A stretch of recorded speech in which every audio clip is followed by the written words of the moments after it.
we welcome you today.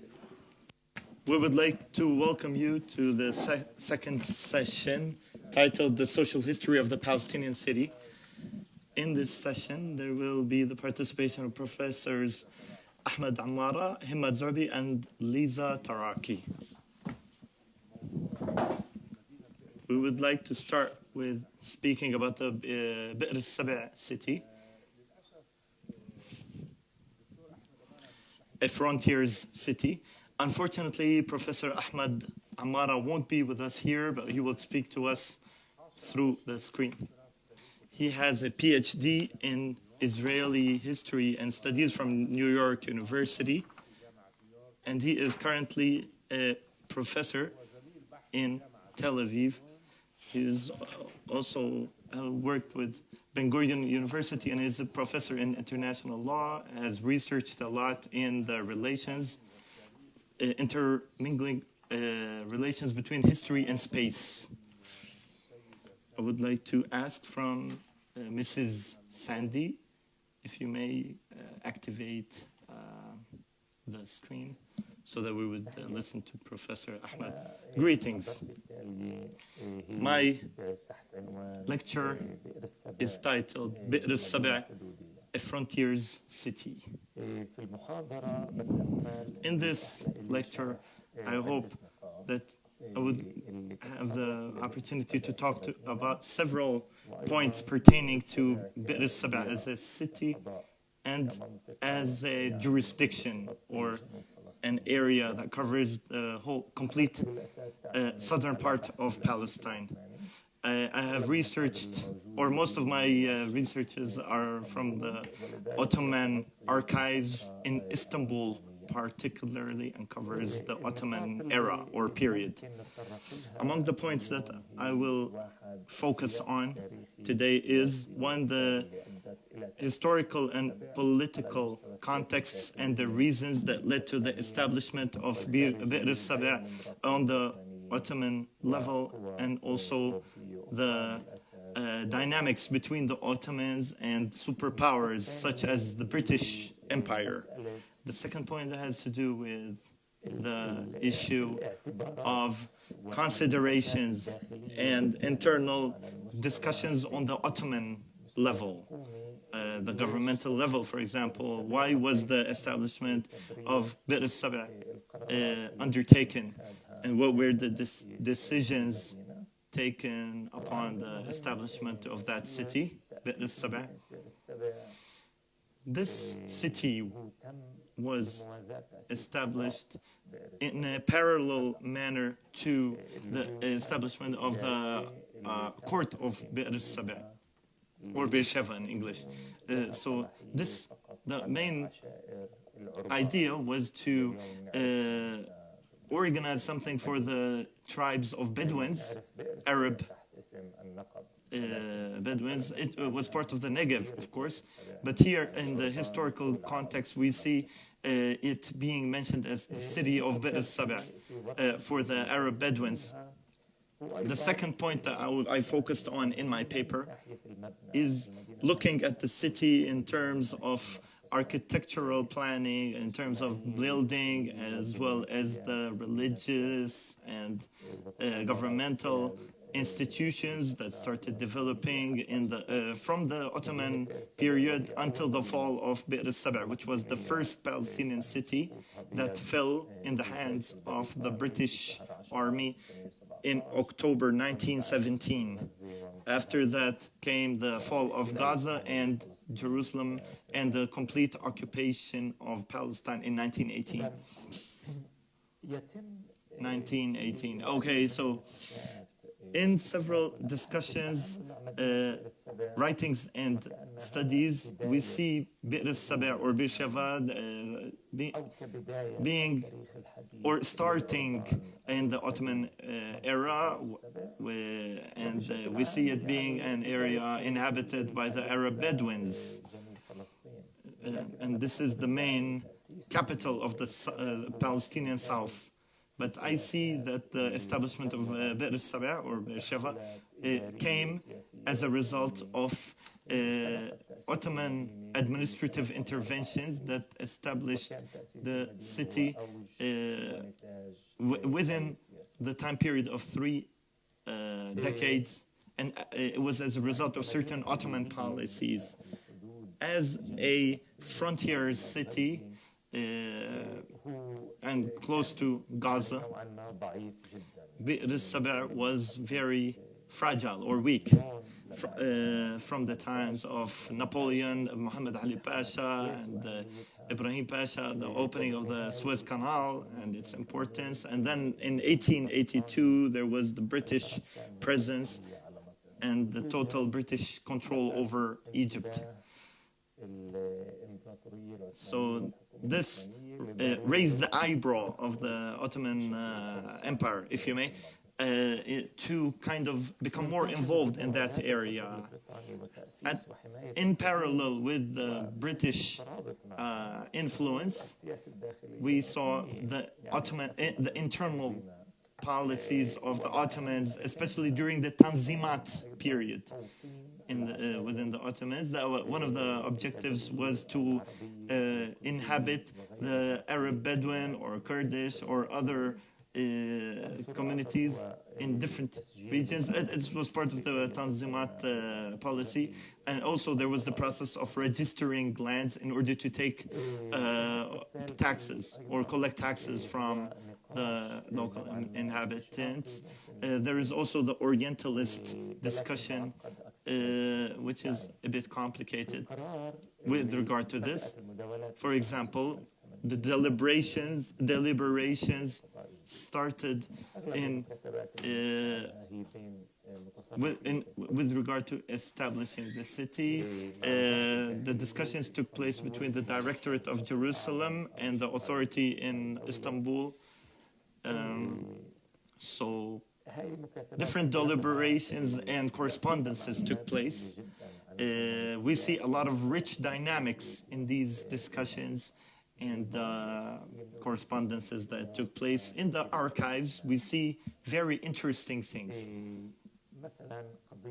For example, the whole idea of bringing civilization to the barbarians and to civilize them and make them closer to the center of power, which was Istanbul. The whole issue of land registration shows us that when we look at this area and the developments that took place in Bi'r al-Saba and Gaza, particularly, most of the Arabs or Arab Bedouins particularly were working as farmers, and in urbanization idea came place.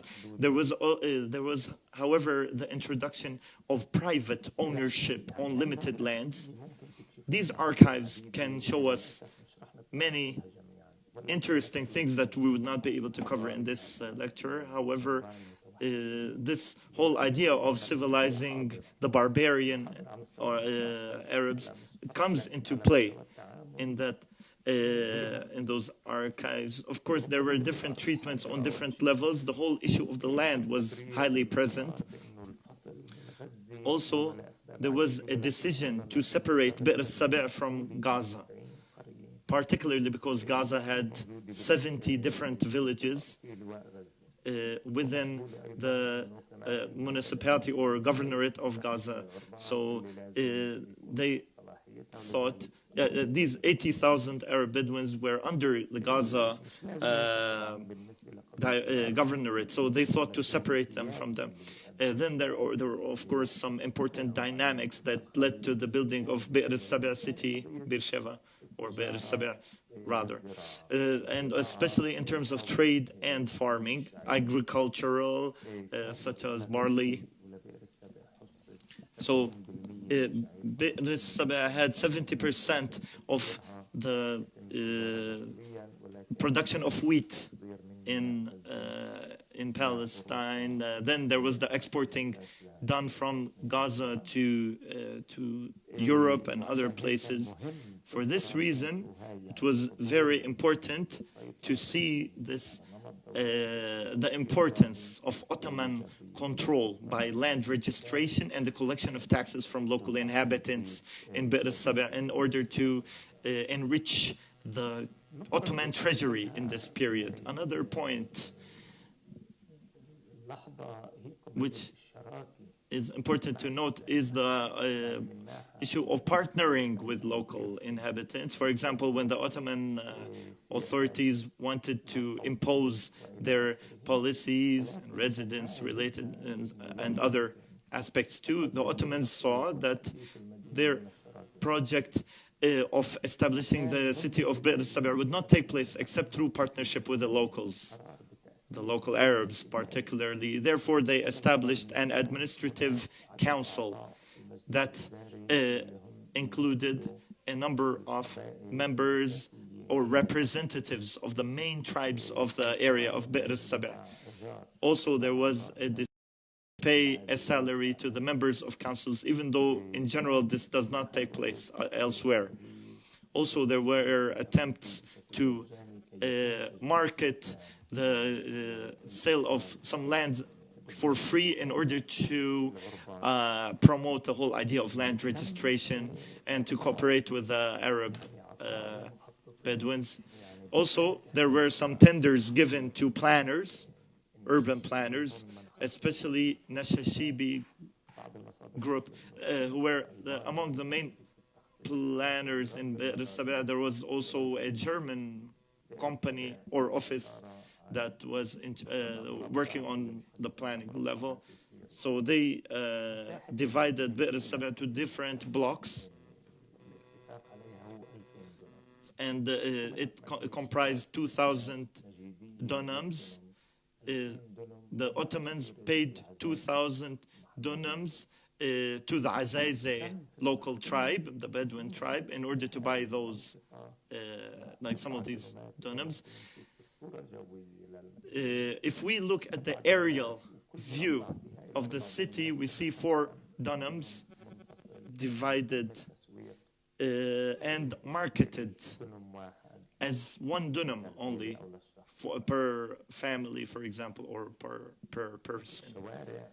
The streets that we see in the aerial images were 15 meters, but the main roads were actually 20 meters long. Also, the property tax, or called tabo offices in Bir al-Saba, shows the type of people who bought these land parcels and dunams, lands. It's important to see the names of families from Gaza, Hebron, Jerusalem, Bir Zayt, and of course from the local Arab Bedouins of the area, Bseso, Irsas, Irshad, Turkman, Jarada. All of these families are present in these the land registration records pertaining to Bir al-Saba. Also, there was the importance of establishing an administrative council, also the municipal council, and the court, of course. In the beginning, there were 5 main members that represented the biggest tribes of the area. However, they were also given the authority to resort to tribal courts. So there was no separate building for tribal courts, but there were some courts who were adjudicating on the basis of tribal law between the different tribes. The whole issue of partnership, and support was very important. For example, if there was local opposition to any, the responsibles were chosen, the whole thing would undergo changes, and they would eventually get rid of that person. So the city started developing quickly. So this city was run under Asif Dimashqi, who was very influential in the city. We saw the Saraya building, a big park also. There was this mosque also, and with time there was the building of the post office, the school, cinema, water tank, as well as other buildings. These buildings and offices saw the appointment of local and foreign employees, Arabs and non-Arabs.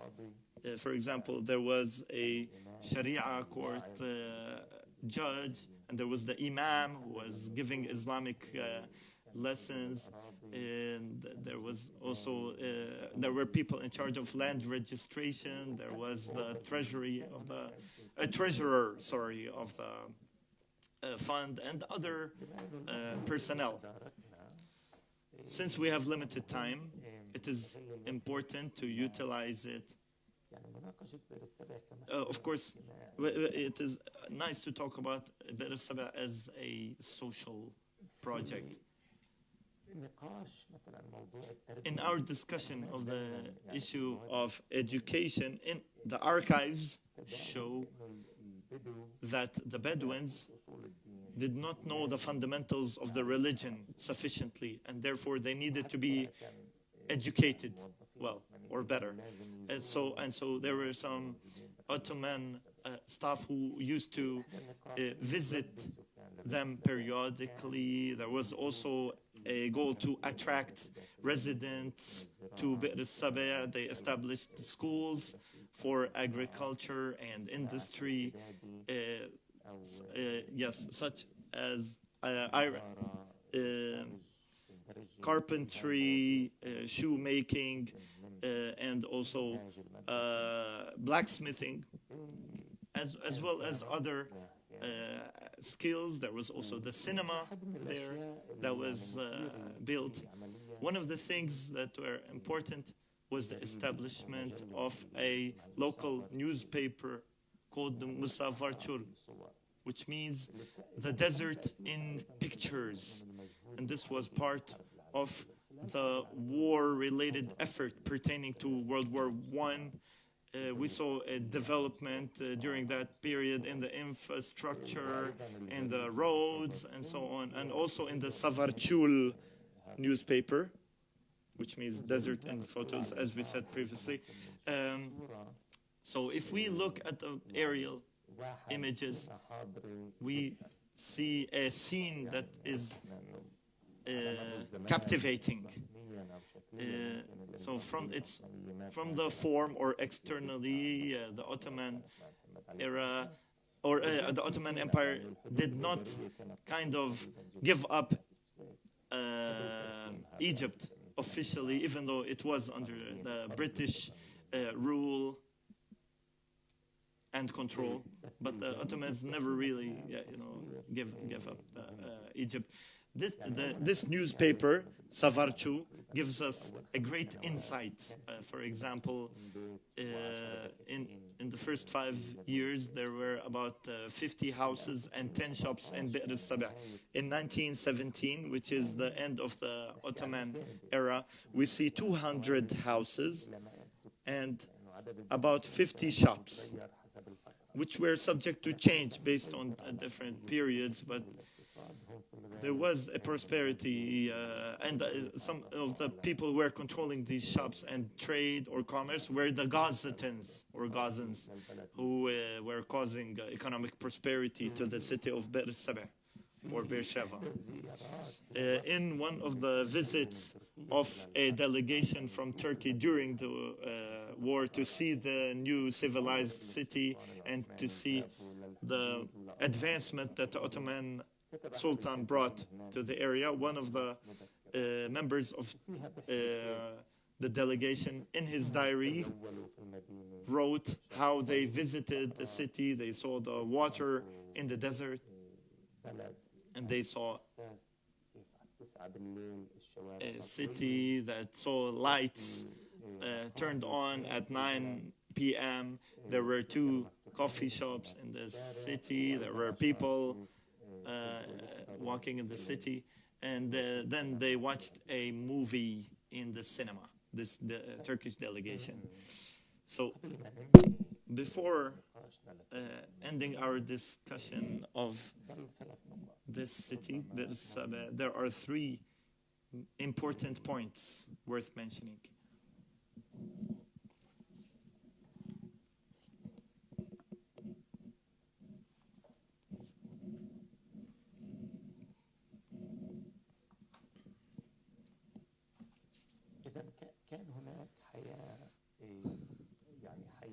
There was great vitality and a vibrant life going in the right direction in terms of urban development and advancement, economic and commercial activities and civilization taking place in the city. Of course, after World War I, a number of developments took place. But there was also increased concern regarding the infrastructure. However, with the occupation of the city, the development of Bir Saba was impaired or impeded. So the selection of the place is important to talk about. They chose Bir Saba particularly because it is a strategic location.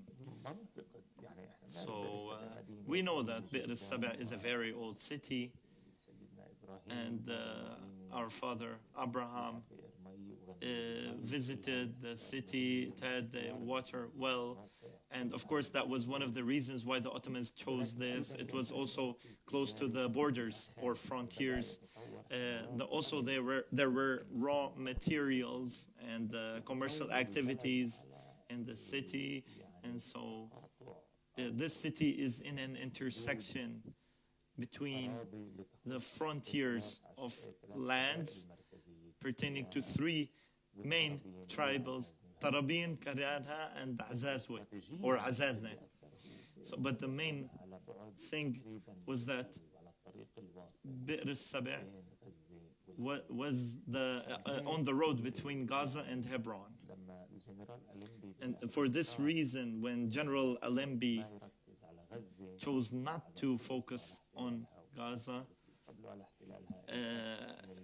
after they couldn't occupy Gaza, he went through Bir Saba, since it is strategic, apparently.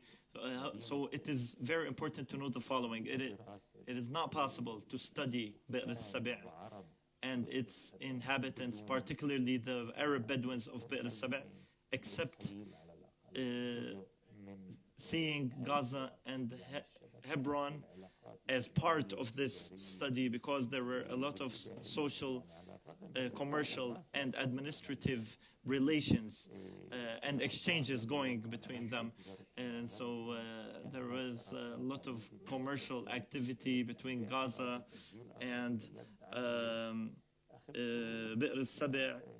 There were also the barley, the business of barley, as I said. So people from Hebron, Gaza, Jerusalem, and other areas lived in Bir Saba. So this shows a triangle between Hebron, Bir Saba, and Gaza.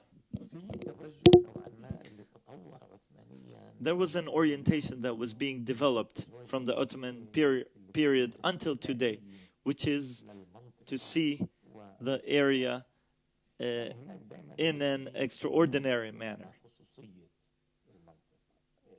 To see it as an exception, and especially because Bir Saba is a desert area. There is this exceptionalization.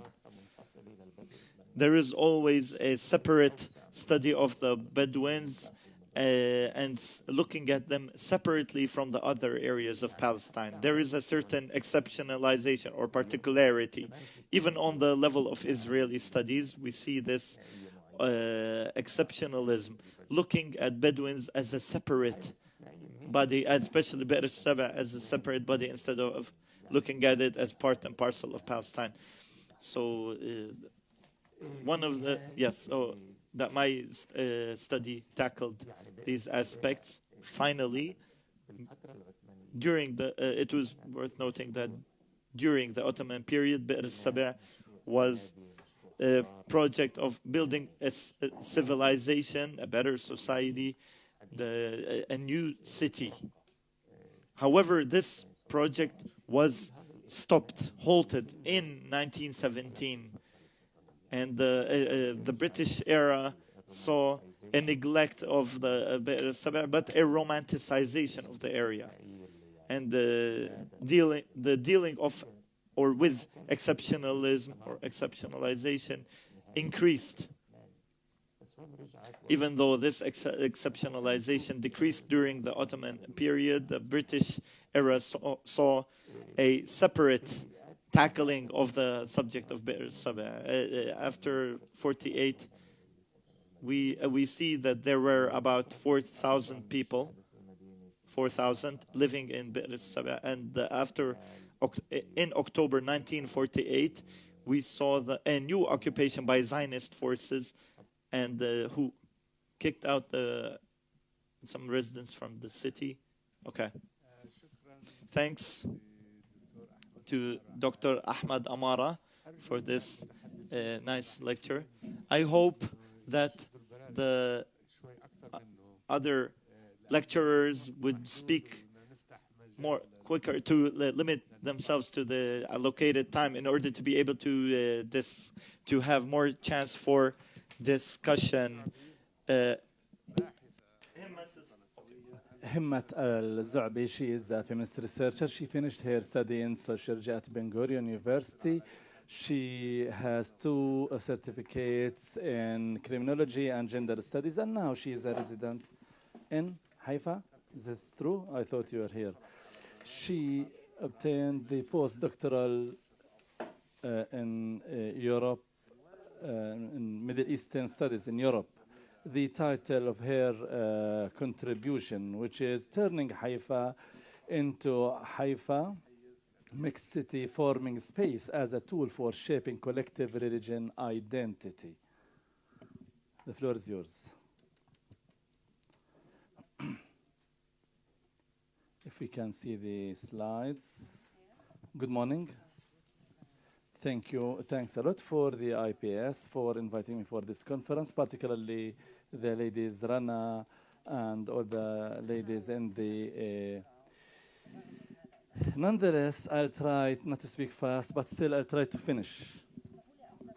Allow me to start with 3 documents from the archive. The first one, these are letters to Emil Boutagy, who was the owner of Emil T.S. Boutagy and Sons. The first letter on June 30th, 1948, on the eve of the British withdrawal from Haifa, 2 months after the fall of Haifa or occupation of Haifa. He was addressing the director of the British Mandate Police Commander, saying that the army has closed the road number 30 in Jaffa, preventing them from conducting their normal trade. Kindly inform us when the road will be opened and how we can resume our ordinary life. On the same day, Emil Boutagy sent another letter in a similar manner as you see here. It's in English. This was the correspondence between the company and the different authorities. In the second letter, he sends it to Moshe Shetrit, the State Minister of Foreign Affairs, saying that I cannot access my branch in Jaffa and all my attempts to access my offices in Haifa failed. Everyone is tossing me to the other. Kindly give me a recommendation or tell us how we can or when I can access. He was requested a permit to visit Tel Aviv and from there to visit his branch in Jaffa. 2 weeks later, he sent another letter to a lawyer called Yaakov Salmon. His official title, he had several hats. One of his titles, the capacity was to coordinate between the Haganah and the British Mandate. He said, I tried to access my farm at Asfia. I could only access until the asphalted road in Houza, which is a Jewish quarter. And they told me I'm not permitted to enter, and they directed me to get a permit from you. So I'll be obliged if you grant me a permit, or to tell me to whom I should approach in order to get such a permit and to visit my farm. And he says that I have other queries there between Asfia and Dalit al-Karmel. Here, these letters exemplify the special reality forced upon Palestinians who remained in Haifa immediately after the Nakba and declaration of the State of Israel. This intervention focuses on the special transformation imposed by the Zionists on the remaining Palestinians in Haifa after its fall in 1948. Here I argue that the transformations and the special policies combined with the colonial population management have played far-reaching role in shaping the remaining indigenous Palestinians' lives, experiences, and identities, and in addition to re-engineer these relations among these Palestinians. The intervention is based basically on the ideas of Lavaver, and hopefully I am not mispronouncing his name, and later on it was also discussed by other people saying that the city is a space, it's a social product. Besides being a social product, it is a tool for thinking and action as a tool of monitoring and control, and also it affects people's identities and experiences. According to this theory, there are interactions between three components. The physical space, the second one is the imagined one, that is where the architects are responsible for, and is not considered as a neutral, but the many ecological.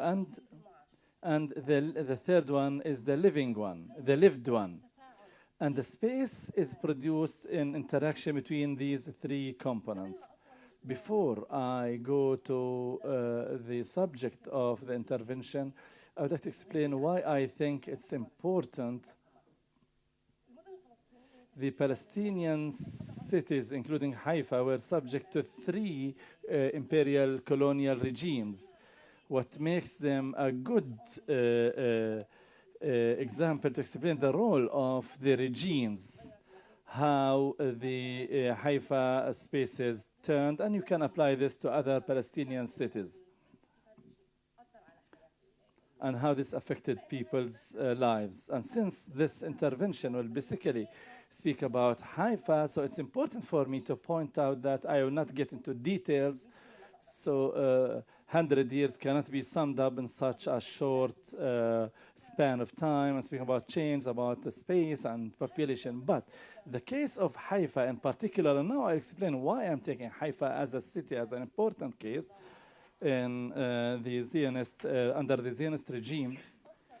I assume that in order to understand the reality of Palestinians in Haifa and Palestinian cities, there is a need to study the continuity of their lives. So there are studies about the lives of Palestinians before or post-Nakba, but here I argue that in order to have a better understanding of the lives or the reality of those who remained in the city, we need to understand their life before the Nakba in order to understand the post-Nakba. So the continuity is important, and on the other hand, especially in the early years of post-occupation of Haifa, there is a state of formation of a regime. So here there's a comparison between the British mandate and the Israeli reality. If you take it in continuity, this gives us an opportunity to compare and to understand the speciality of the regime that was being formed. Haifa, besides, was mentioned a lot yesterday. Haifa is an exceptional case in the Israeli case for several reasons. Basically, for two factors. The first one, that Haifa was among the cities that, of the Jewish state according to the partition plan, And it is not a border city as Beersheba or Beersheba. It is not a border city, as Ahmed mentioned. And these two factors, they make Haifa a special case because it was important for Israel, Haifa, at least the partition plan, it was the reference before the international public opinion. So a city that lies in the Jewish state, this assumes that the Palestinians should be equal citizens with the Jews according to the partition plan. So these circumstances make the Haifa case outstanding in comparing it with the other cities, Acre and Haifa, but also makes us compare it with the policies of Israel between the Palestinians, the remaining Palestinians who should be equal citizens with the Jewish group in the city. So it is, for these reasons, I consider it as an important case. If we go back to the Boutaji family, where their story and biography represents the development of population there. Boutaji is one of the known families in the city. The family was established by Mr. Boutaji in 1870. The father was born in 1836. In the same year, his family, they moved from Port Said to settle in Acre. Serafin married from Afifi Khairallah in 1955. And their marriage was not the only reason for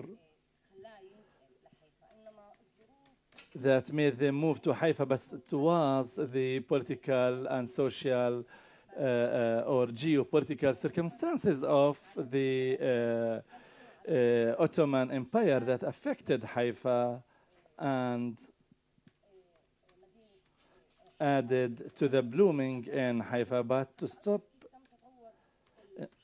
in order to explain the development of the space between the public and populated areas as one of the attempts of upcoming regulations to give the Ottoman identity, a matter that affected it as an identity for all sects and or all groups. In addition, this had an effect on the movement of Christians from Acre and other areas into Haifa, a matter that resulted. We know that Haifa was built by Dahir al-Umar. The nucleus of population mostly were Muslims, and they lived in the eastern neighborhood. And there, the city basically, or the Saraya, the markets were built, and the mosque, which constituted the public space, which is marked in yellow there. So the Christian immigration into the city, they inhabited the vacant, empty places, so on the western area of the city. The Jewish group, however, the local Jewish group, they lived inside the eastern area, which is called the Jews neighborhood. And in the early 19th century, their number was around 100 families, most of them from North African Sephardim, and they constituted 20% of the population of the area. So if we speak about how at the end, by the end of the Ottoman period, this is the division of the demographic division. We have the public space where you have the Saraya, the markets, the holy shrines and churches and mosques. Then we have the eastern bloc, mostly Muslim group with and the local Jews living in the city. and the eastern one where it's commonly known as the Christian neighborhood. But this is a new Haifa or Haifa al-Jadida. In addition to this area, by the end of the Ottoman period, there were separate neighborhoods. So the separation tendencies were reflected in the neighborhoods. The first Jewish neighborhood by the Zionists, I believe it was 1909, Hadar al-Karmel, and the Templars in the western area, in the west of the city.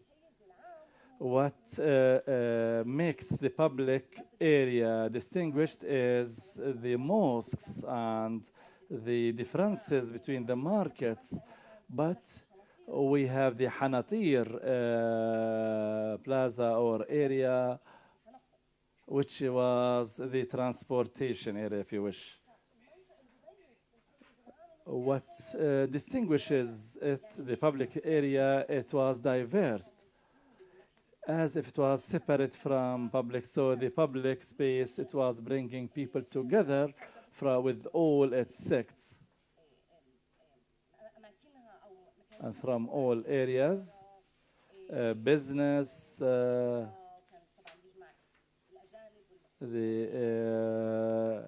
guests, foreigners. So it was a place that brings together everyone, combining everyone. And this is an important point to understand what has changed with Israel. And in the case of the British mandate, she's left with 5 minutes. I will go to the... it's important in the British mandate that the British aspirations were reflected in Haifa. The administrative centers moved into the city, their population increased. But at the end of the day, the important thing for me to focus is that the development of the city during that period of time retained somehow the same character during the Ottoman time. But it's important that the architectural plans for old Haifa of the center that we mentioned, there was a plan to develop Haifa, and the mandate authorities proposed to construct a road in the middle of the city in a process that was supposed to continue for over 10 years.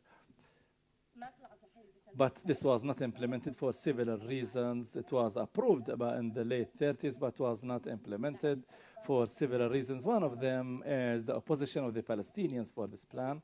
The second one is the high cost for the compensation for the private property in case. So then later on, the wars broke out, and so this plan never materialized. This plan is important for us to understand.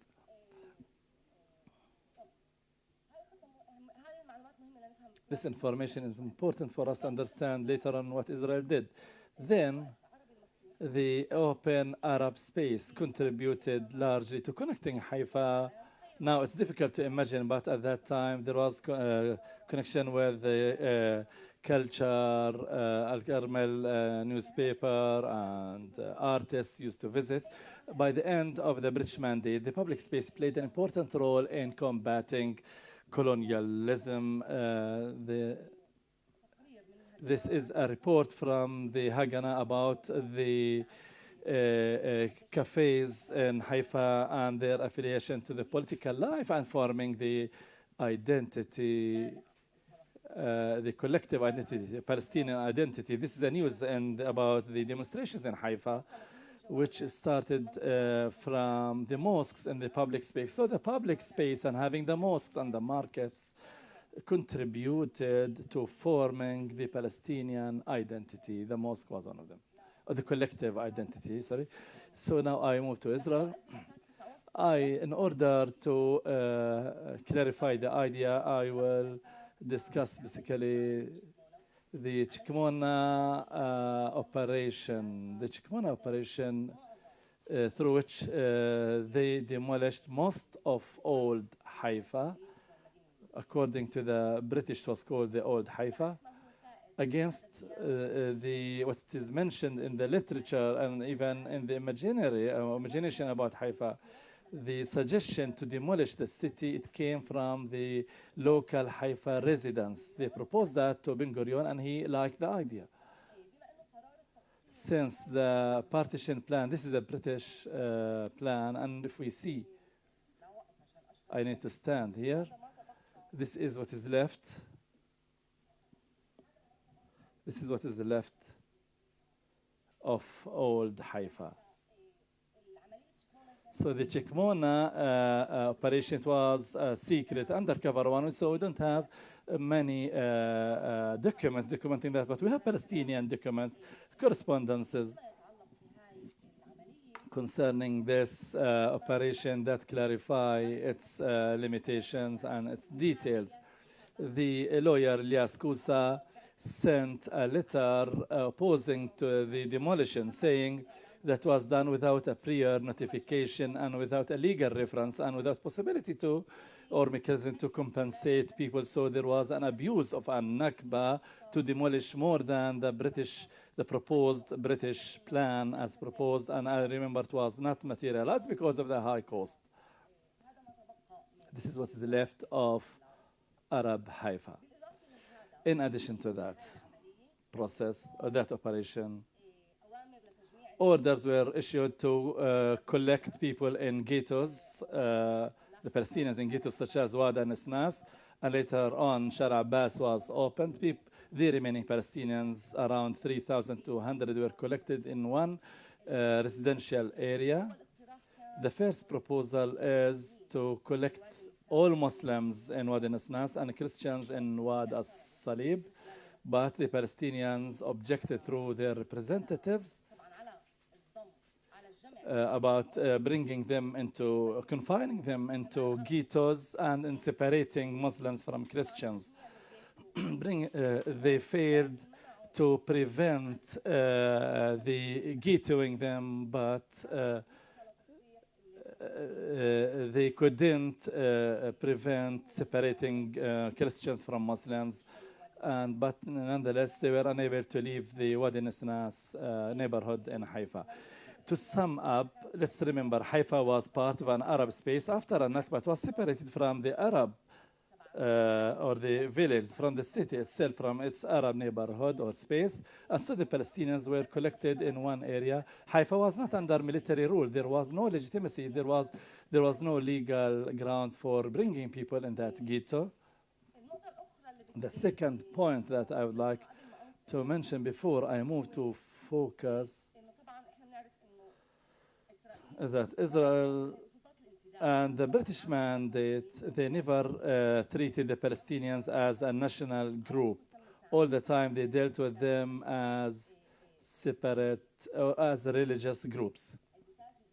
The Boutaji himself and the other Palestinians understood this. There is a letter he sent opposing to the collection of Palestinians in a ghetto. He was saying, I am not Arab. My family came from Malta.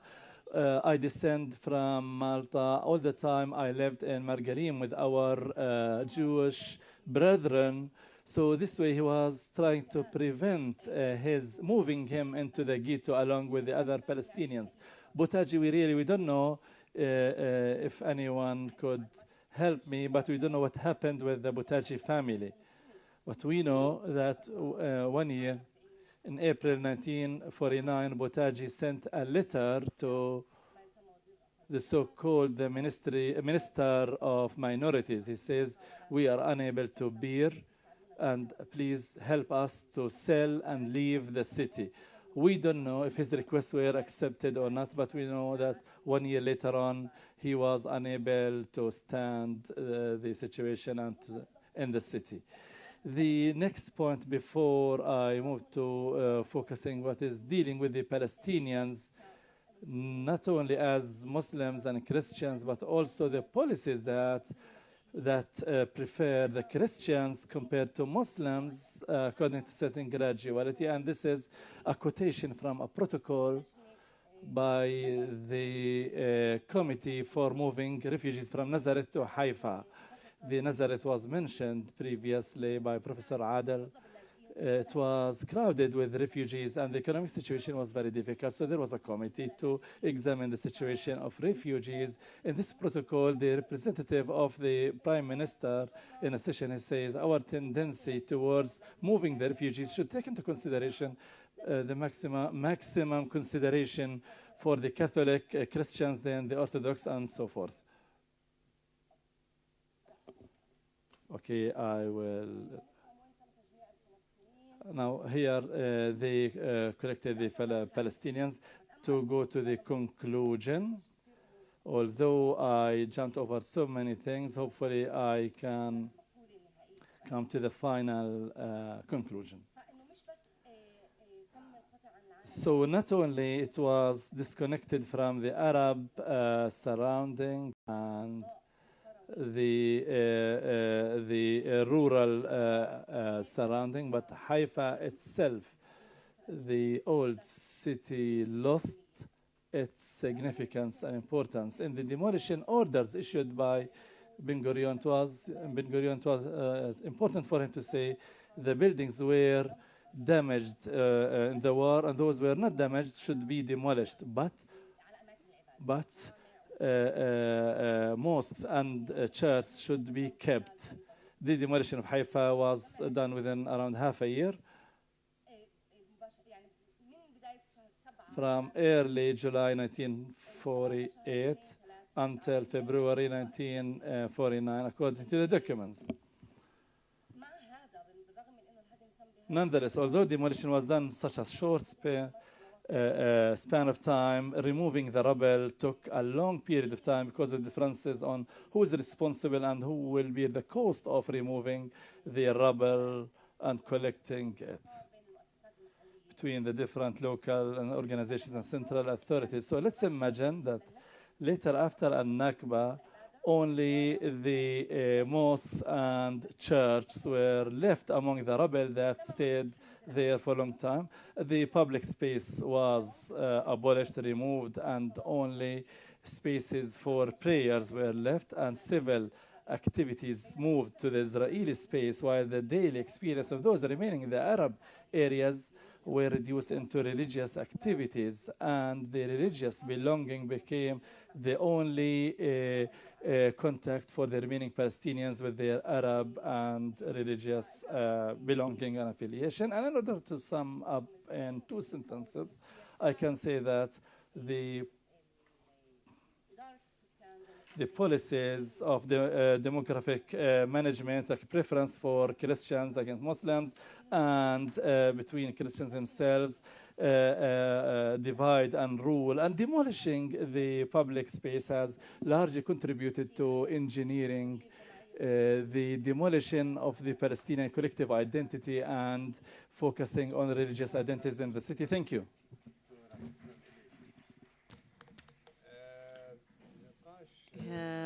A discussion was very interesting, and we will have time to follow up with it during the discussion and the Q&A session, so please bear with us. The third speech, Ordinary Lives, small-town middle class at the turn of the 20th century in Palestine. And guess what city we're talking about? Lisa Tarakis was my colleague since last century, right? She's an associate professor of sociology and director of the PhD program in the social sciences at Birzeit University. Her research interests revolve around spatial politics and the social history of Palestinian cities. She's working currently on a research project on the social history of the city of Ramallah. And today we will listen intensively to her speech. Thank you, Salim. I'm very happy to have 4 or 5 of the people of Ramallah and their spouses, the citizens of the families of Ramallah. So I need to really take care during this speech because they're here, so I need to watch out. I will try to read just because we have a limited time. In the past 2 decades or so, writings on Palestinian urban society in the late Ottoman and Mandate periods, most notably under the sponsorship of the Institute of Palestine, in highlighting the lives of Palestinians and the middle class ordinary people like Butashi, for instance. And we are now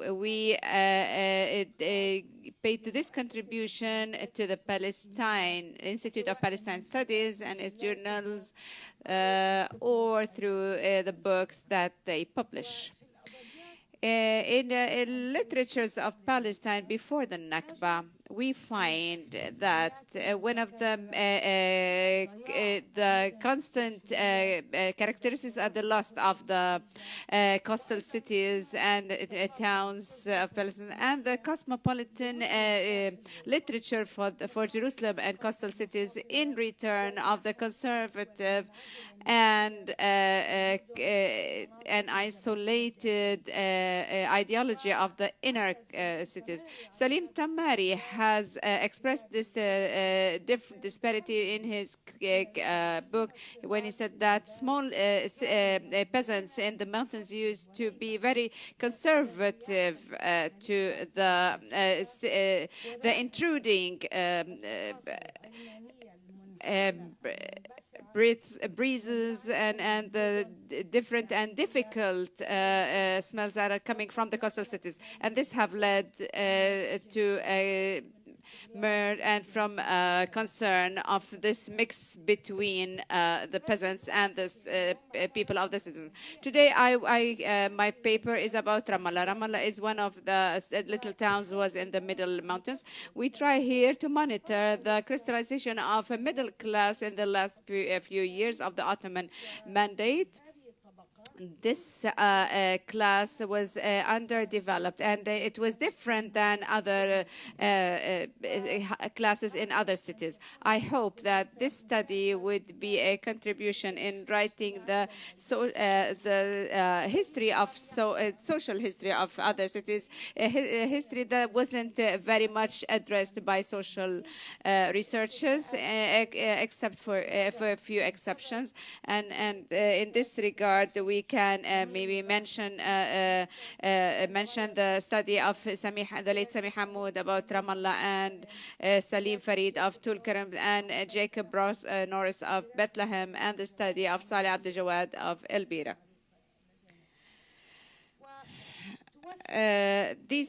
Such studies are studies that are related to certain locations, but they are positioned in the current position. It's an opportunity to monitor or to reconsider the mainstreams about the urban transformation in Palestine in general, and in order to identify the economic and social and political dynamics that are related to every city. And the small towns, of course, provide the opportunity to study the industry of the city in the margin, in areas that weren't really acknowledged by researchers about the urbanization in Palestine. Ramallah.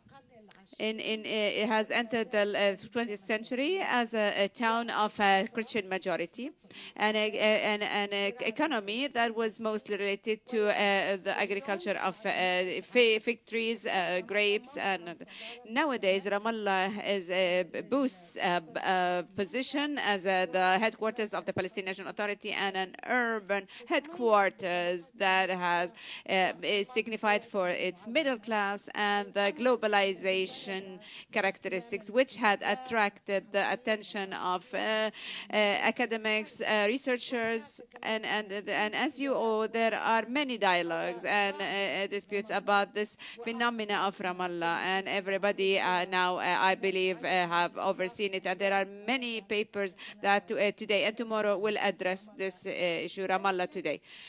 However, this is a new context. It generated from the political context and the new immigrations that have come to Ramallah since the 90s of last century. In most century and during the past 100 years, Ramallah was a small town.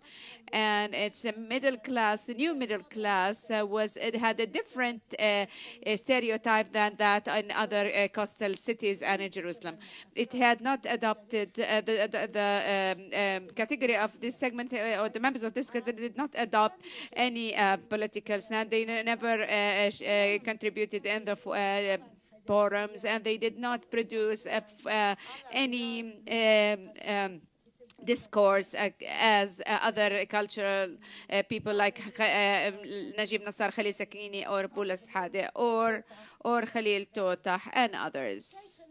How do we write the history of such a segment at the beginning of the 20th century? In general, the members of Ramallah, the people, did not leave memos or opinion papers or in the new journalism, which shows, I think, to the absence of the inner awareness about the importance of their social role. So my study is related to primary resources that weren't mentioned previously, like families resources that I have written down from written and verbal and unwritten, and reviewing expatriates and citizens in the city and other documents in the archive of the municipality of Ramallah and other resources. There's no time for mentioning them. Having a middle class, or the history of having a middle class in Ramallah, was in the late stages of the Ottoman Mandate, and because of certain forces that interacted together. And I would like to mention them here, and I will discuss them at length later. It's that there was the dispute with the Christian societies, and then indulging in the religious tourism, what's called pilgrimage industry. And then, the most important factor is the migration to the United States. These factors collectively have contributed in crystallizing a certain conservative society that was closed on itself in general. And what is really different, but not surprising, is that the migration to the United States did not leave a cosmopolitan influence, but has contributing in the consolidating the conservatism. And the main concern of all migrants, the first immigrants, was to gain money and to expand the financial resources and economic resources of their families in Ramallah. At the end of the 19th century, there was a social unique disparity in Ramallah. Khalil Abu Raya and Aziz Shaheen, and they were one of the local historians. The existence of two main parties in the city there were the Hadada and the other, the clans, Al-Hama'al. Abu Raya described Al-Hadada as one of the original clans in Ramallah as traders and craftsmen, and Al-Hadada remained peasants, and they were depending on the land for their life, and they were in constant dispute together and conflict until for a while, and it was between like a conflict between the peasants and the traders and the professionals from another, and that was according to Abu Raya. The question is about the origin of this disparity or this social conflict. Abu Raya asked about the reason for this division, and he questioned how can one clan from out of other 5 clans to compete with the others. and control the others. Abu Raya determined the reason for this, that the increase in the number of Al-Hadada clan, the number of the clan was about the other clans collectively. So Hadada felt, according to Abu Raya, that they are, in short, that they are entitled to have more, and that the fifth is not enough of the lands is not enough. So many of them reverted into trades and professions. And on other part, there are other histories that explain this dispute, and which is related to the different types of professions that Al-Hadada had. However, we find that the same disparity after we check the families' stories and resources. It's there about the other clans. And according to this internal disparity within each parties, it was clear how it is the base of this conflict and the conflicts and disputes that used to erupt between them from time to time. Was it because of the ownership of land? Or we find that sometimes checking the ownership of land reveals that there was big ownerships in both parties. Another point that is really still in question: how can we explain that that all Christian immigrant families in Ramallah in the late of the 18th century and the beginning of the 19th century, how can we think that they've adopted and by the Hadada, however, the clans did not take in any of these families.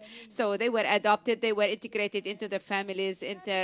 So is the reason for that the immigrants to Ramallah came carrying with them or having with them other professions other than agricultural ones, which facilitated taking them in because they were not peasants? I believe that this social disparity in Ramallah at the end of the Ottoman mandate had other resources that should be studied more concerning the physical and financial aspect. In particular, the level of education, as was mentioned earlier, and the relationship between the Protestant churches and the indulgence in the pilgrimage tourism and the immigration to the United States. In general, the study of families of Al-Hadada clans in Ramallah is that its members used to more, in comparison to other members of other clans, to a certain type of education.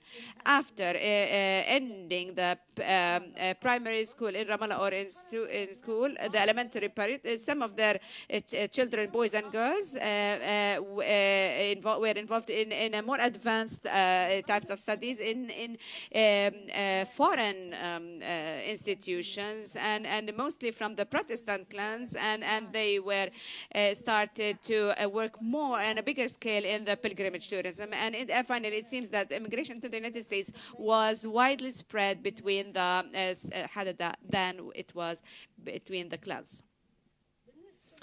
As for education, many of Ramallah's members who became judges, lawyers, or traders during the future British mandate. They became elite, and they studied in the British or the Jerusalem law classes in Jerusalem or in Britain or in the United States.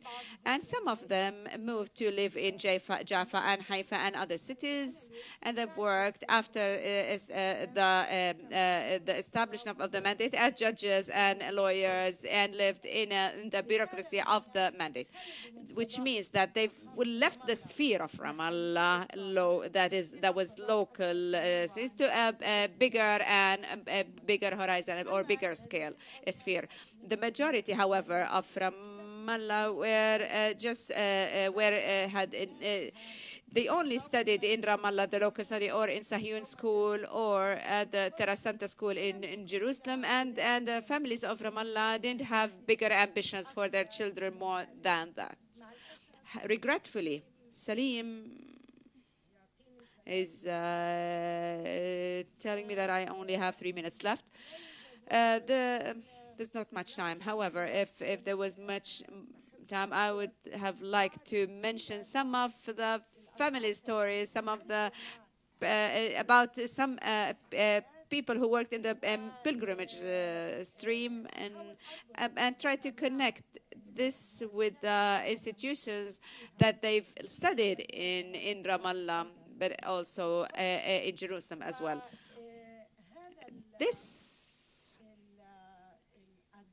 These roles, or these characters, figures, the Orientals figures who have worked, some of these personalities who worked as tour guides in Palestine, all over Palestine, and especially in those who are concerned in the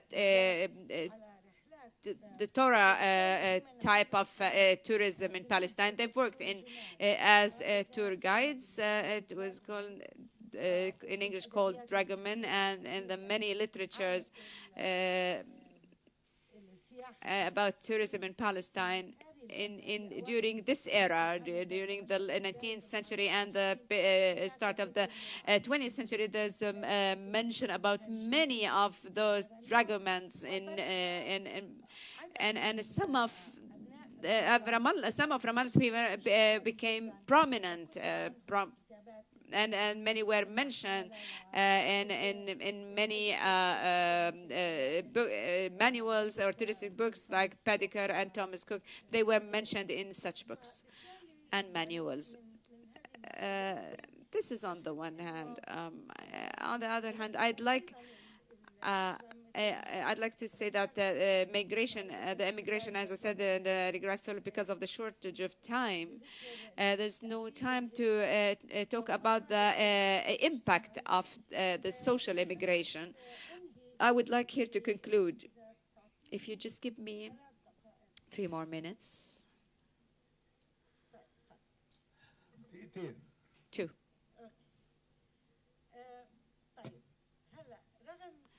So despite all this, and I really tried to summarize, but it was very difficult. I tried to address what is fixed or what is transformative. Ramallah has entered a new era in the phase in the 20s and 30s of the past century, the 20th century.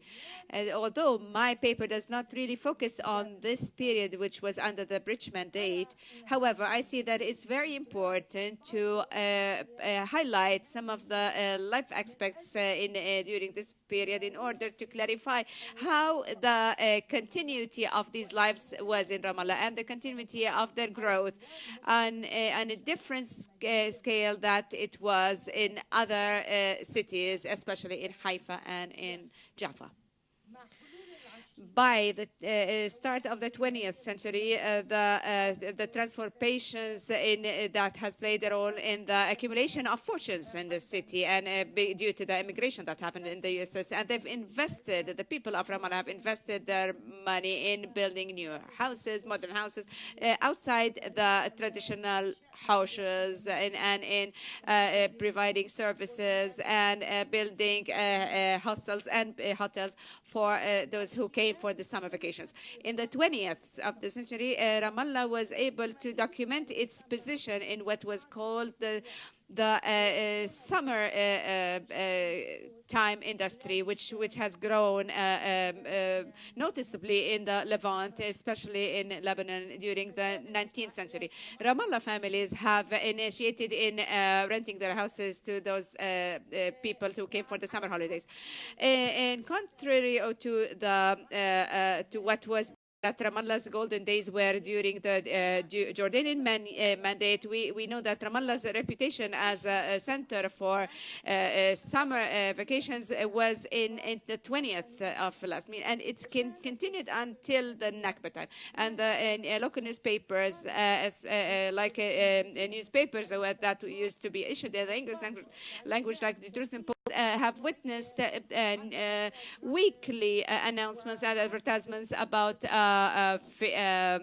parties and casinos, and even having groups like the military group, a British group, and many others, and even beauty pageant contests.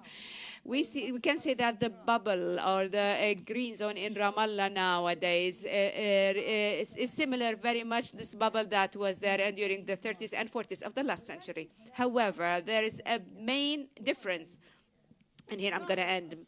If most of the members of the middle class in Ramallah now, and a big part of them are immigrants in other parts of the world, they believe that the city is theirs and that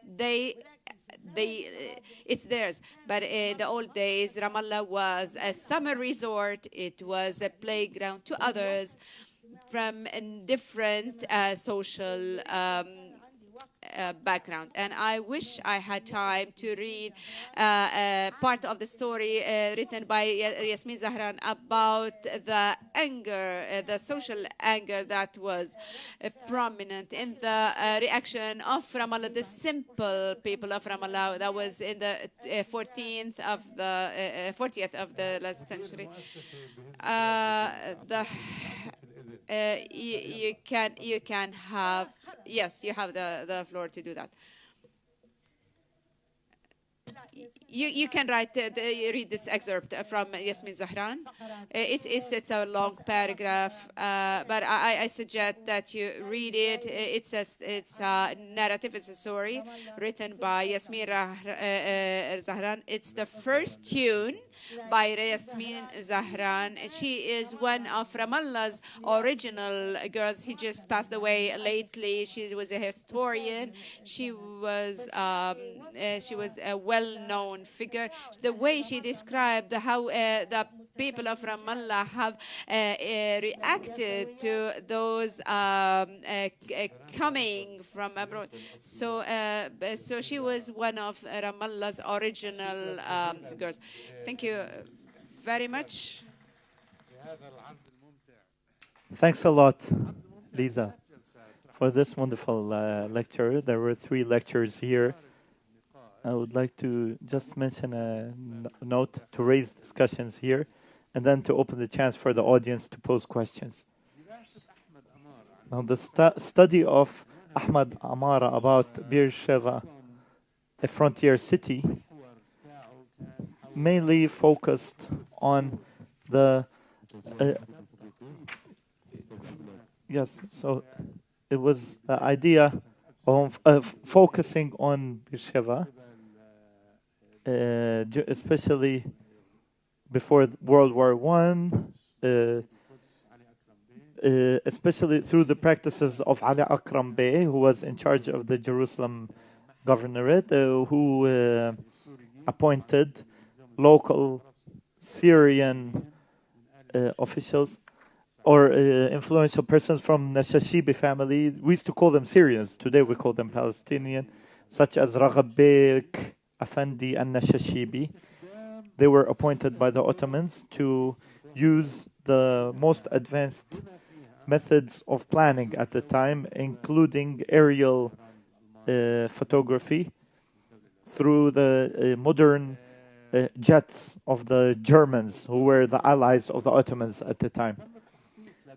It's interesting to see that the planning for Beersheba was done with the specification of several objectives.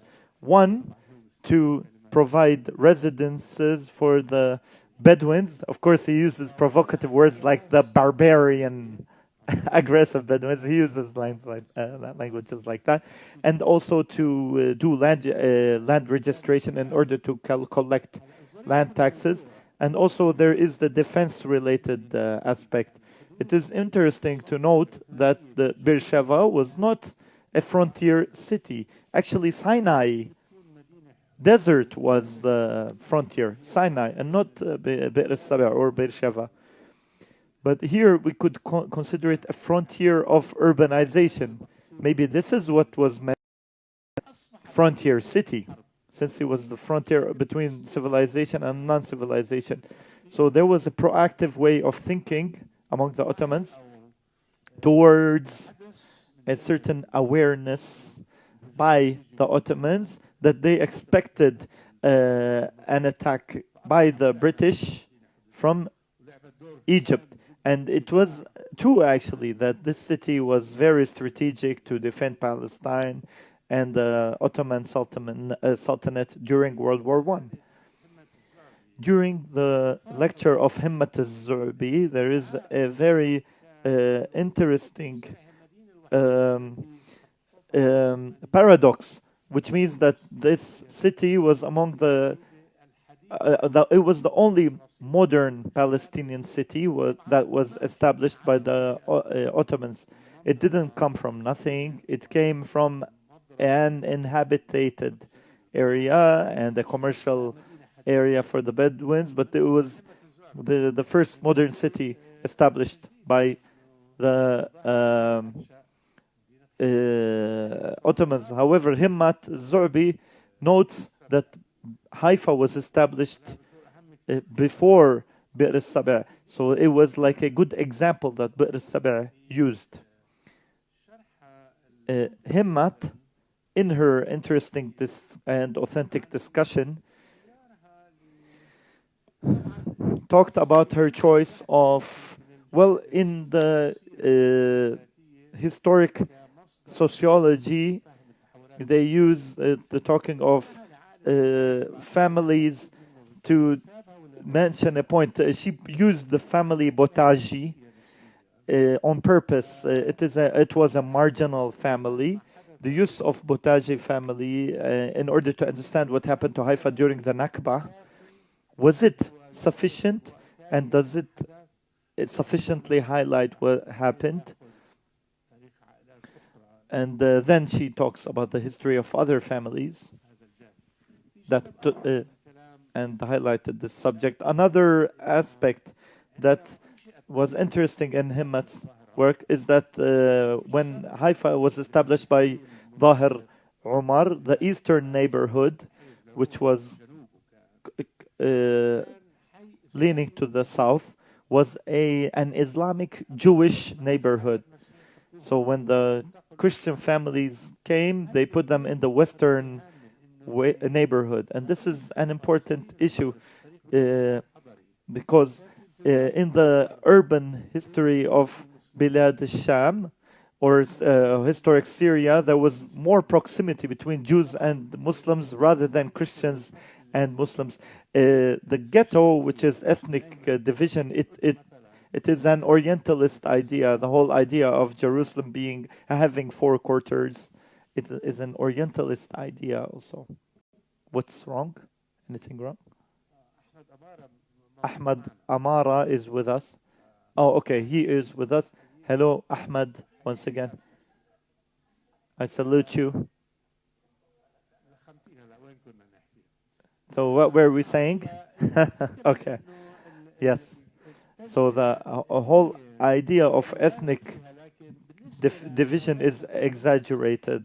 But when we looked at what Himmat was talking about Haifa, it shows us that there was an ethnic or racial separation between Jews and Muslims after a time in which the Jews were an integral part of the Arab Sham or Levantish society, and Jews were probably closer societally and professionally from the Muslims rather than the Christians back then.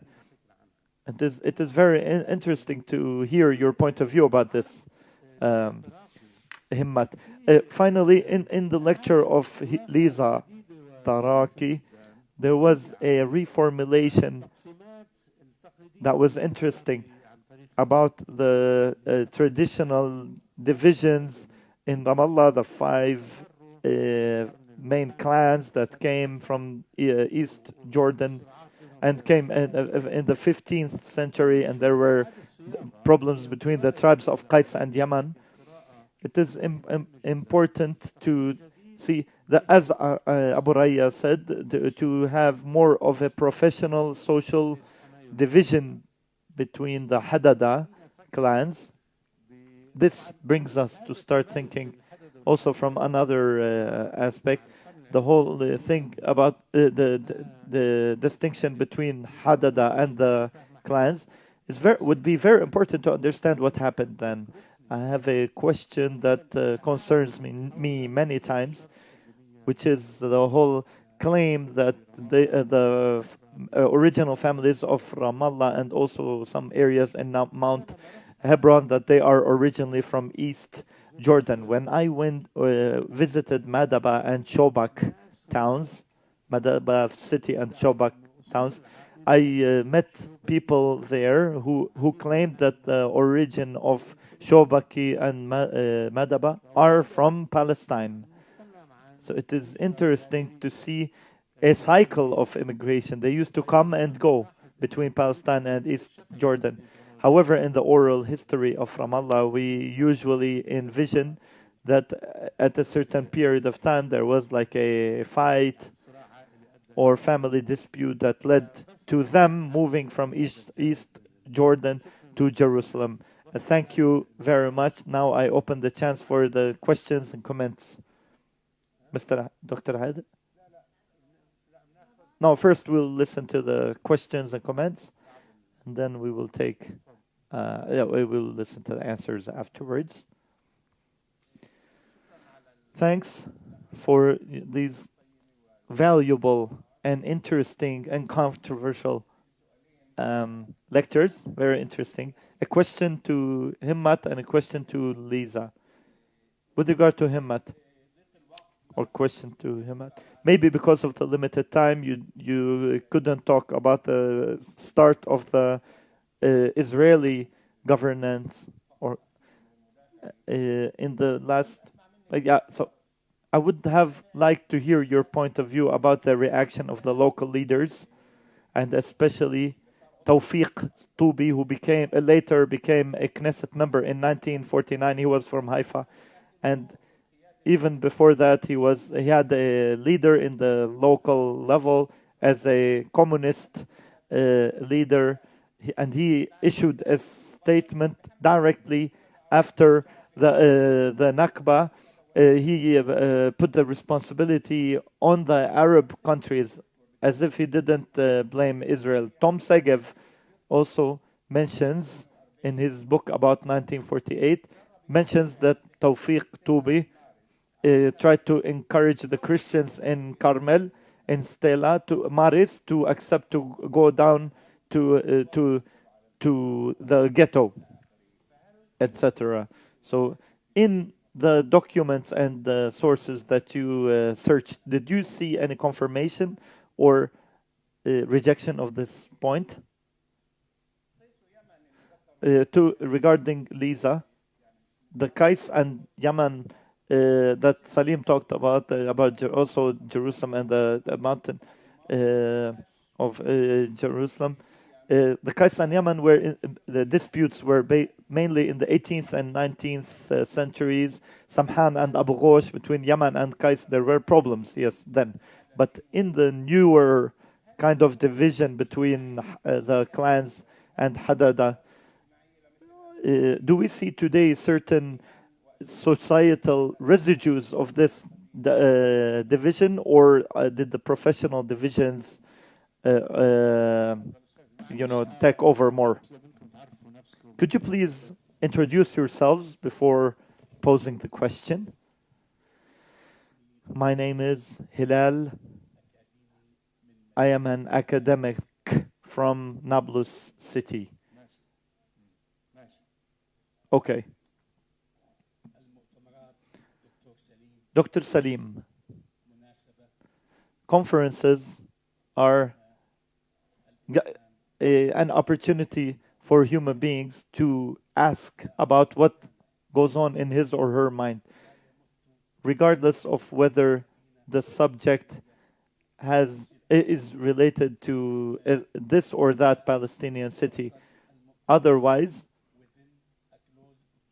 conferences would rather be done in a closed circuit, and concerned persons would rather watch it from their houses. Therefore, I would like to speak in a summary and ask the following question to Dr. Himmat, who I salute warmly, together with her relative Haneen for her wonderful lecture. I would like to tell her that Prof. Mordechai Kedar from the University of Bar Ilan, before a few days, said things that shocked the Israeli public. We have the translation of that. The translator speaks good Hebrew, so I translated it to English. He's speaking in Hebrew, so the audience didn't understand, but I understand. So Professor Mordechai Kedar from Bar Ilan University said in a few days, mentioned some things that really shook the Israeli society. He said, on the occasion of the passage of 24 years from the death of Yitzhak Rabin, then Prime Minister, the right wing is taken over. So I tried to see what that would mean. Mechupash in Hebrew. Mechupash in Hebrew means that it is absent, and absent-minded. They do not understand the reality, and that the government is the same. Mordechai Kedar insisted to say that, and he was brought to ask to come and apologize, but he insisted not to apologize, or else he would resign.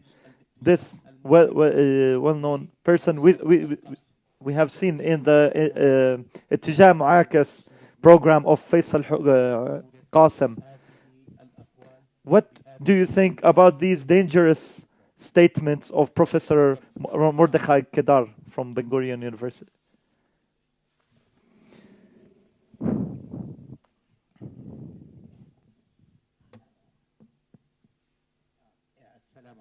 Peace be with you.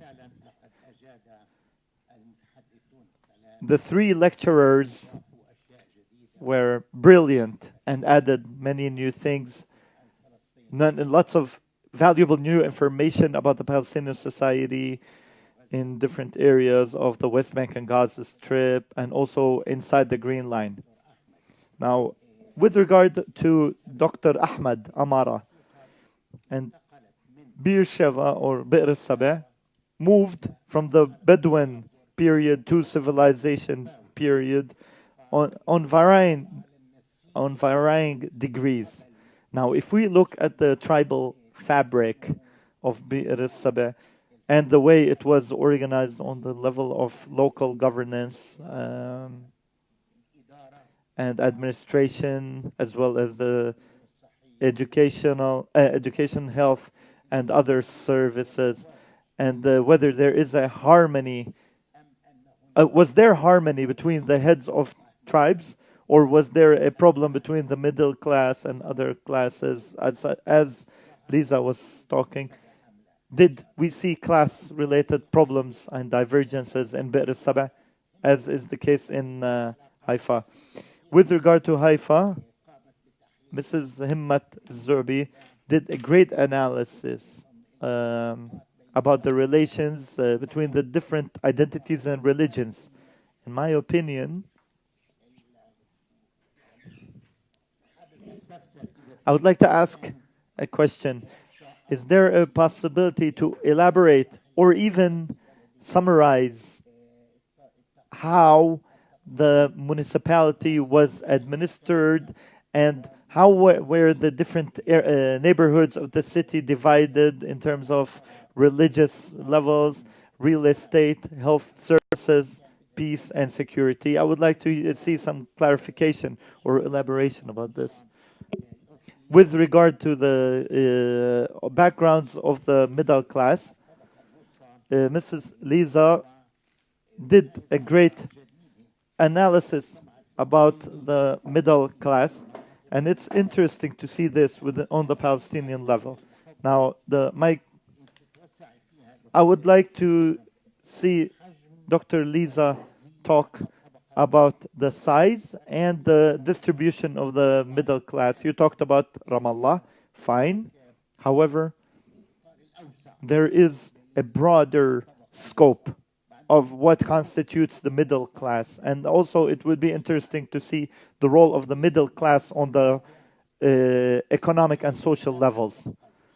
Also, what are the sources of the middle class? This middle class come from the villages, refugee camps, or from the traditional rich or affluent societies?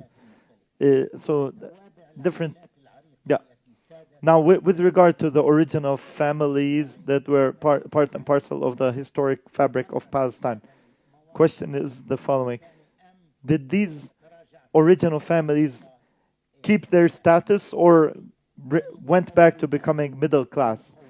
Another question is, what are the pillars that comprise the middle class? And is there a difference or divergence between the north and south and the West Bank, Gaza, and inside the Green Line? This should be, the last point should be discussed in another conference, the next one, if you may allow me.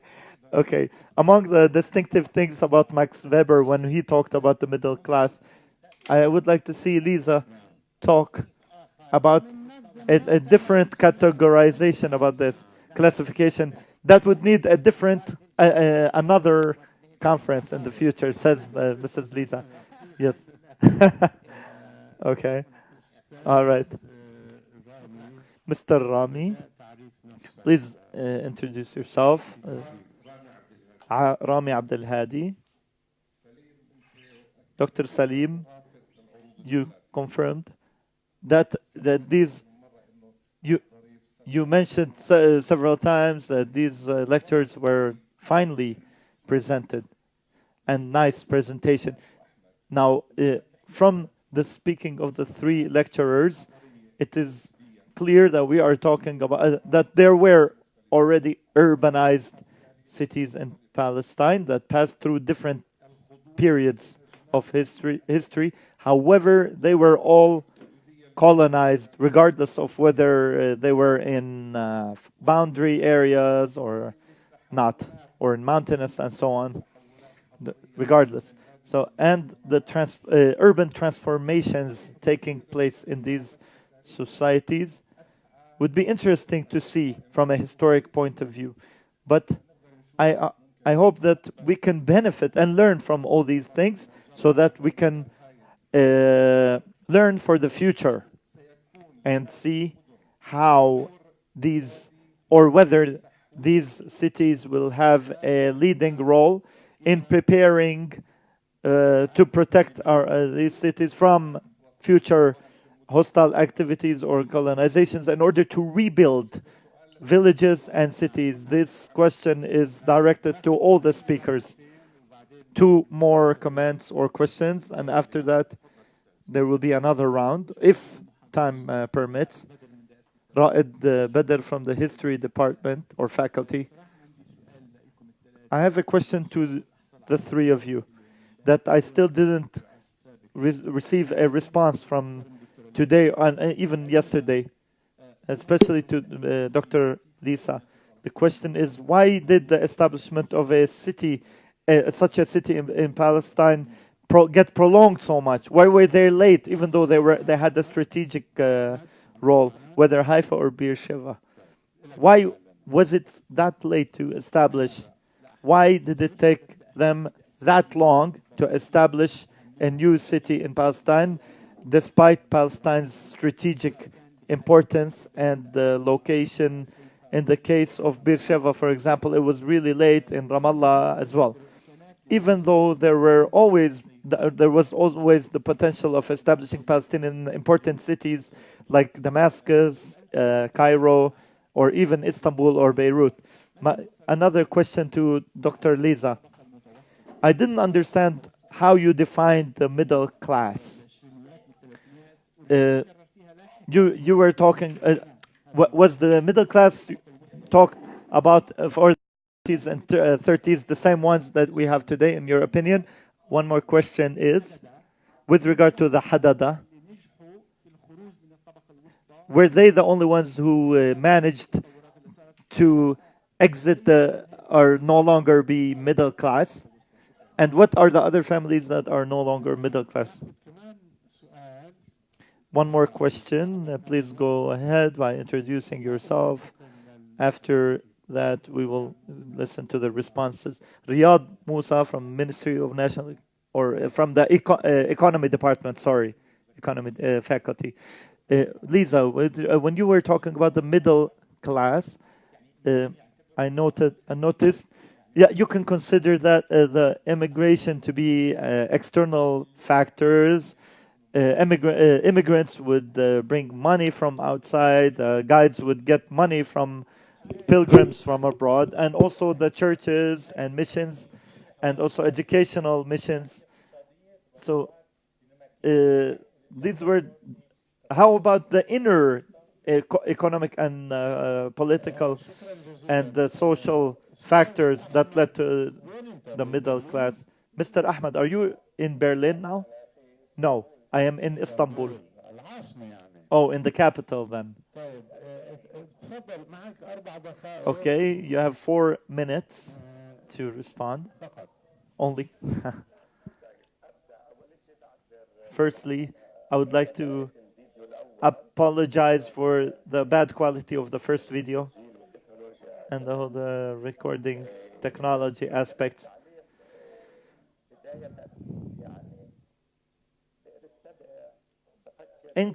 As a comment, I would like to note that Beersheba is a frontier city on the empire level, not on the Palestinian level.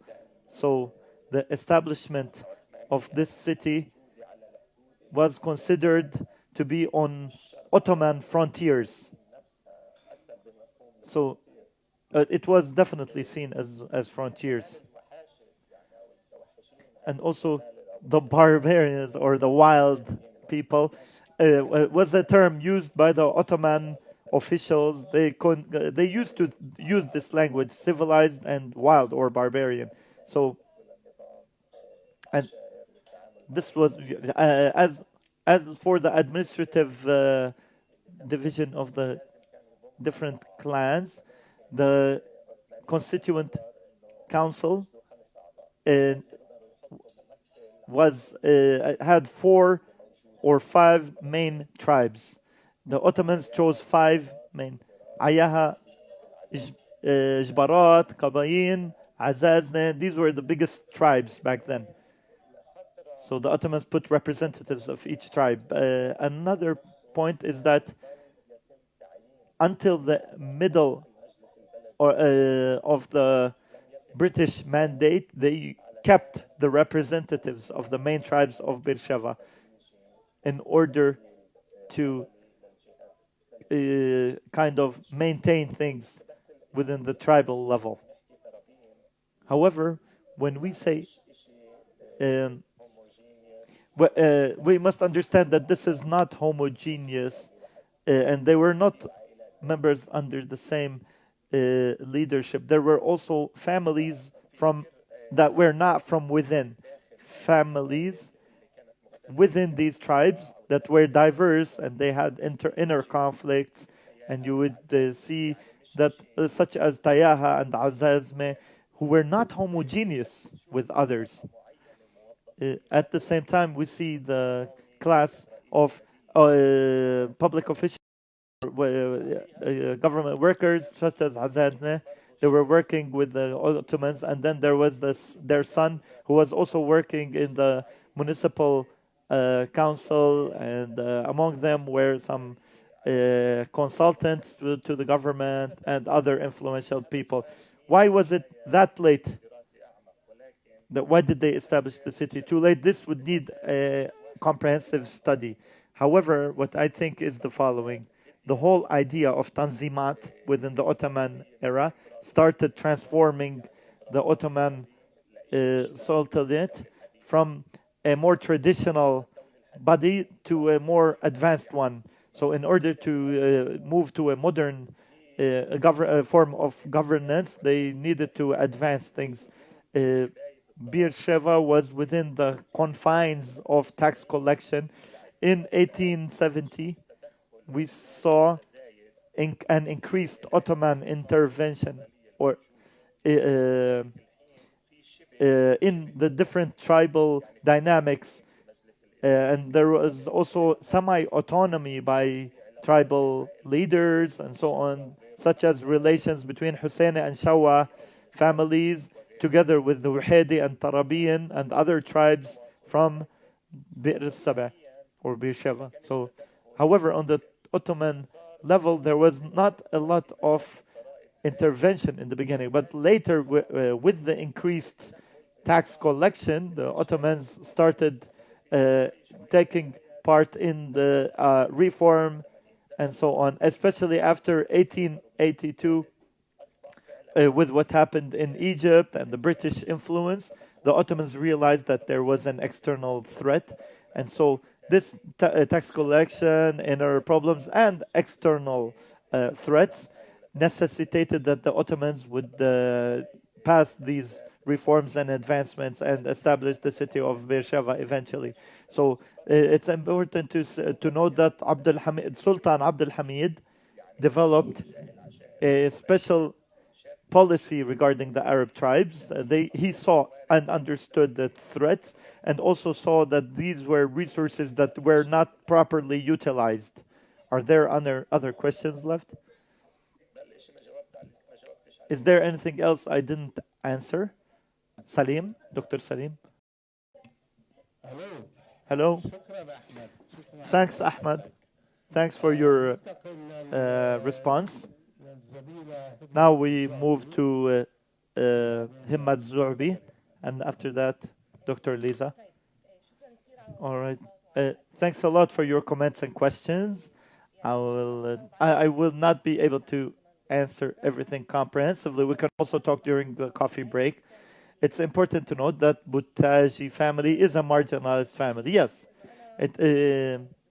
However, my PhD dissertation looks at Haifa in the period between the British Mandate and Zionism, or State of Israel. So we see that Haifa was in a state of formation throughout this time. From a methodological point of view, I used interviews as a starting point for several reasons, including the fact that a large number of Palestinians there were limited resources. That's why I resorted to Israeli archives.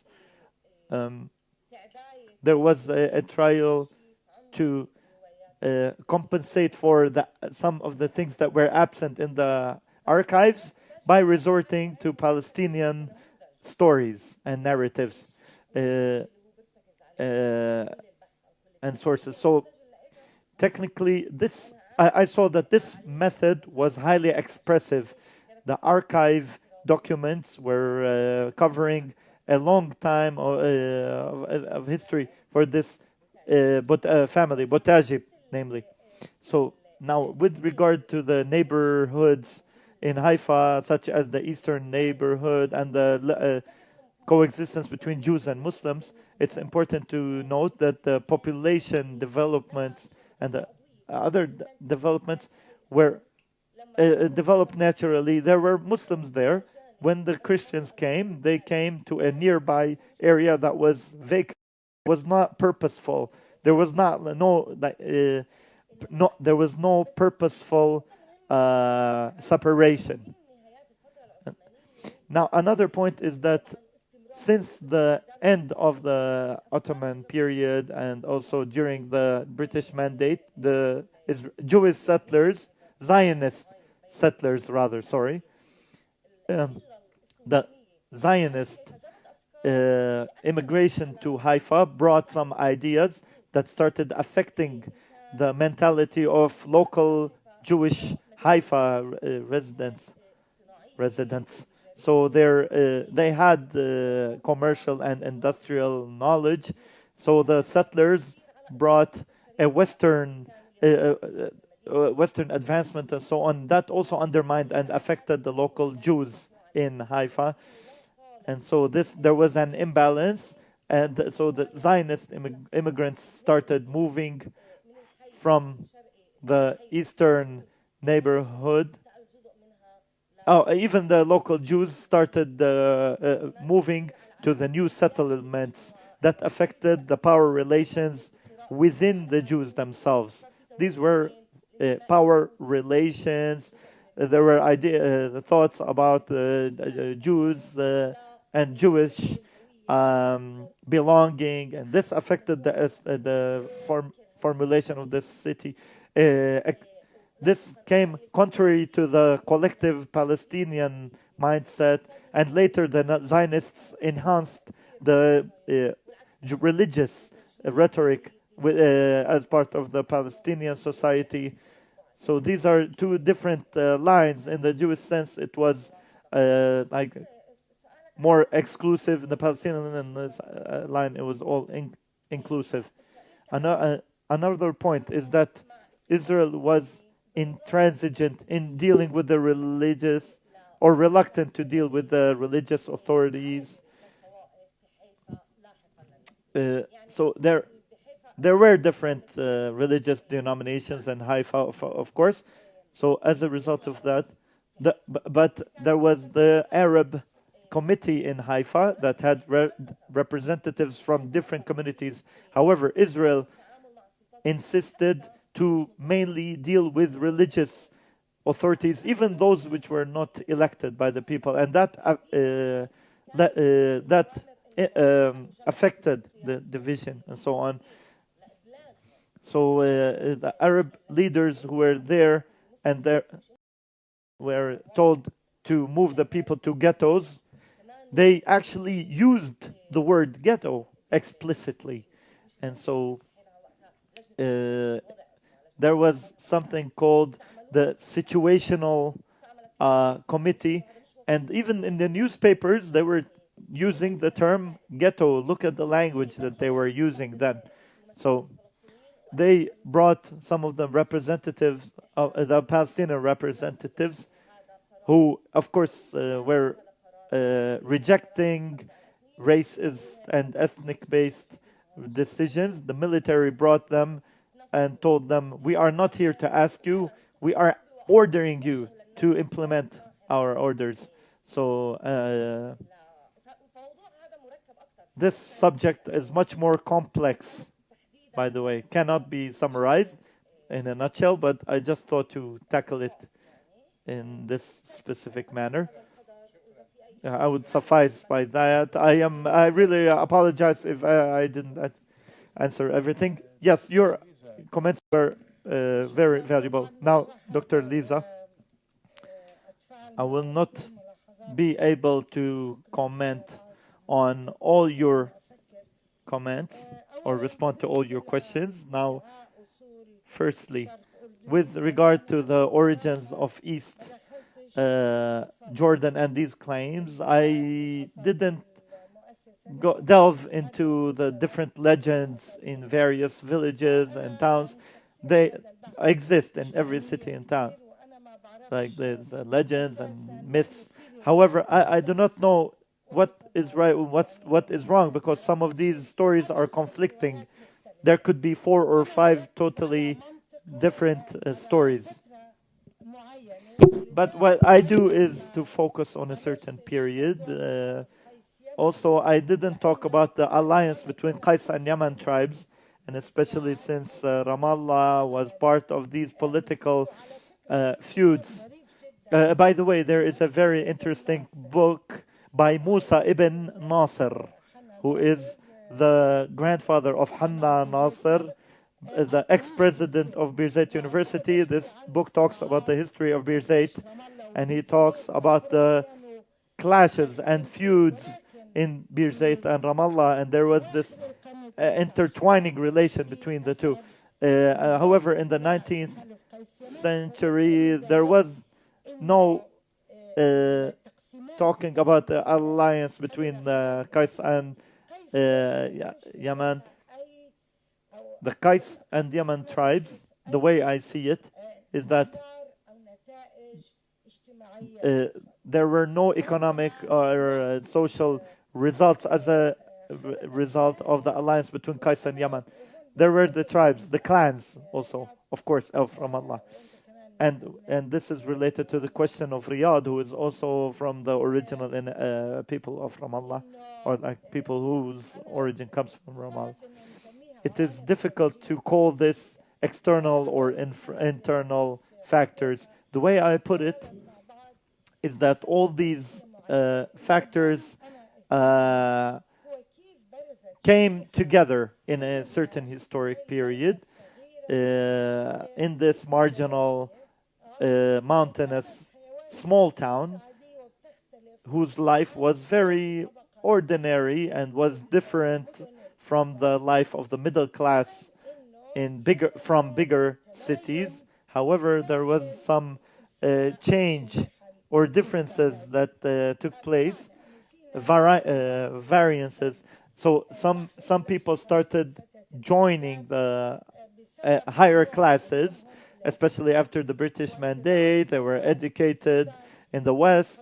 Some of them joined the Protestant Church. The whole joining of the Protestant Church is a matter that needs a comprehensive study. Who are the people who moved or were converted to the Protestant denomination?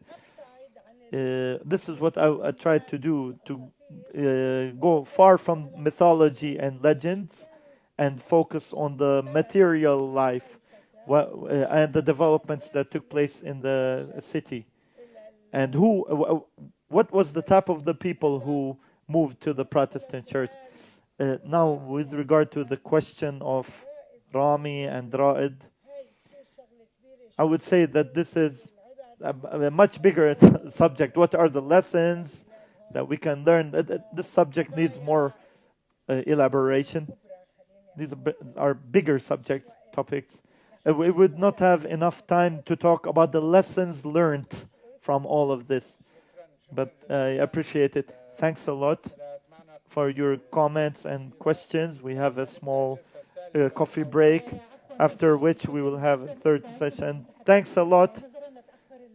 Now, because we started the first session late, there will not be a coffee break. We will move directly to session 3. No break?